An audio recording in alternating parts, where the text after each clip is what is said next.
Hey everybody, it's time once again to talk about books.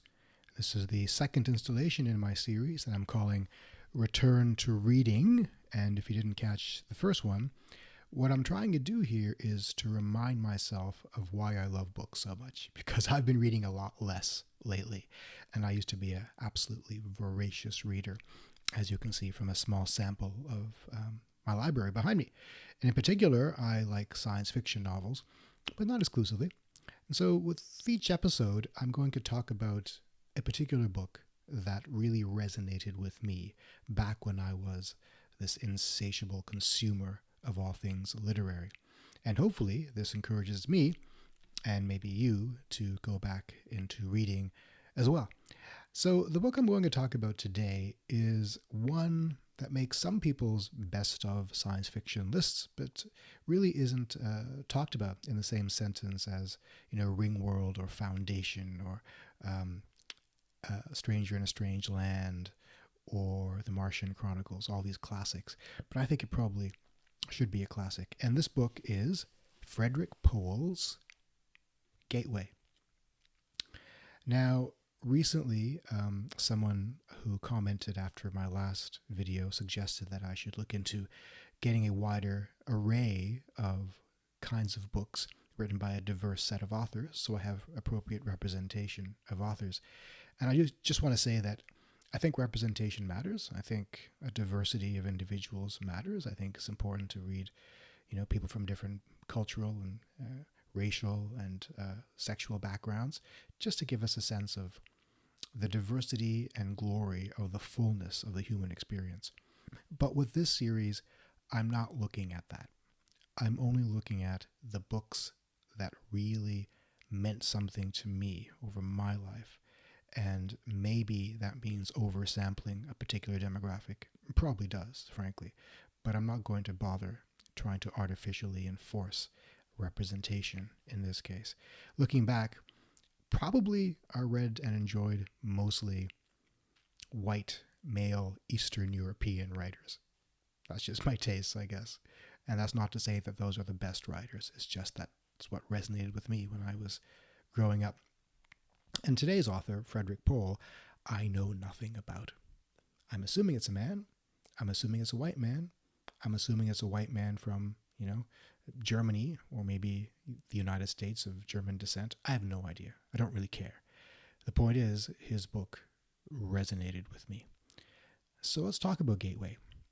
Gateway, and by the way, when I talk about these books, I will do them as spoiler free as I possibly can. Gateway is a special book that really, I think, has particular meaning today, more so than when it was first published back in the 1970s, because it involves an artificial intelligence that has a minor role in the narrative, but increasingly it looks like that might be a realistic role today. And the artificial intelligence functions as a psychotherapist for our main character. And, my spouse, who's a physician, she and I have this ongoing discussion over which medical specialties will be most easily replaced by artificial intelligence. She's right.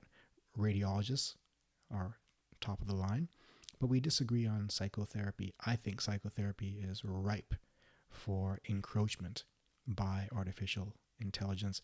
She disagrees.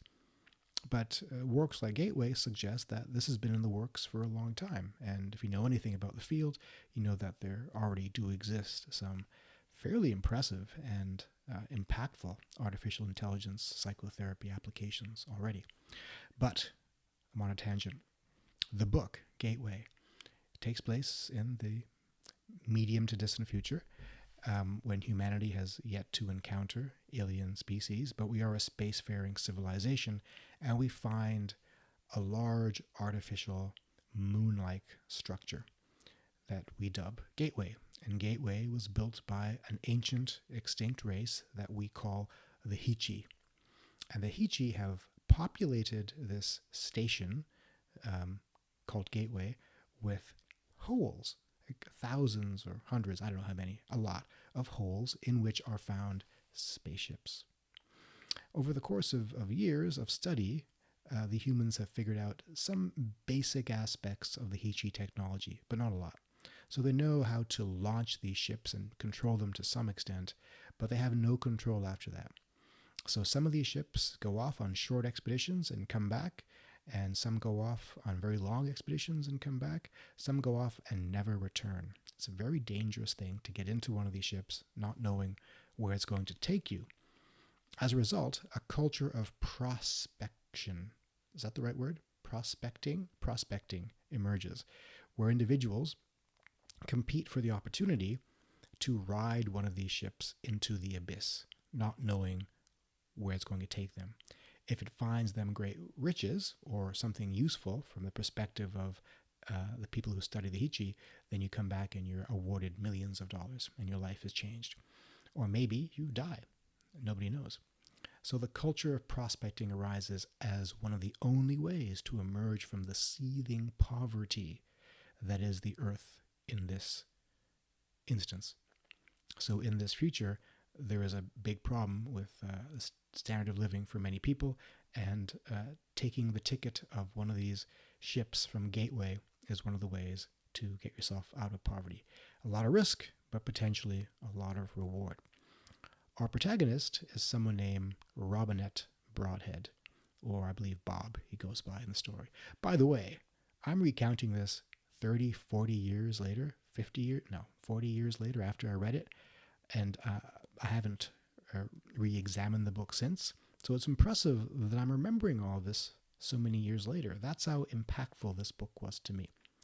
Our protagonist, Robinette Broadhead, he has issues. Clearly, he is wrestling with something that he has done. We describe his childhood. He clearly had a lot of psychotherapy in his childhood. In fact, it becomes clear that his mother was starving herself to be able to afford the psychotherapy for our protagonist. And as the story unfolds, it takes place many years after the events of Robinette Broadhead on Gateway, where clearly he has made a decision that has haunted him and that has caused him to need psychotherapy. And as the story unfolds, the nature of that decision is made clear. That's all I'm going to tell you about the book. It's so good because it describes this reality, this universe of the Hichi and their remnants, their archaeological remnants, having an impact on human civilization. That's one layer of fascination. And as a very young reader, that was my primary layer of interest.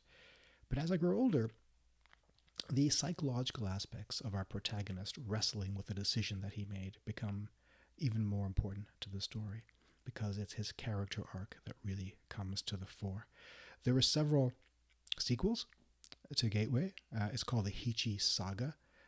I don't know how many books there were, 3, 4, 5, I don't know. I read them all. Each was interesting and rewarding, but none resonated like the original that set forth the mystery of the Gateway Station, the mystery of the Hichi as a civilization, and the journey of Robinette Broadhead through his life. I take that back. There is one sequel involving another individual who was born on some distant place in the galaxy because his parents were abandoned there by one of these ships sent out by Gateway. And that is very interesting. That premise was quite interesting, and maybe I'll do a video on that book in the future. But that's not what we're talking about today. We're talking about Gateway. I really recommend this book. If you're a lover of hard science fiction, there is sufficient descriptions of the engineering challenges of Gateway to intrigue you. If you're someone who is driven by character arcs and narratives, certainly the story of Robinette Broadhead, who, by the way, is not a sympathetic figure, that will resonate with you. But if you are one of these people who is motivated by just a really good story, then Gateway offers that as well. That is it. That is the fullness of my review and my plea to you. As with all these videos, I'm supposed to tell you to subscribe and click on the thingy. I don't care. Go read a book, and maybe I'll see you again in the future.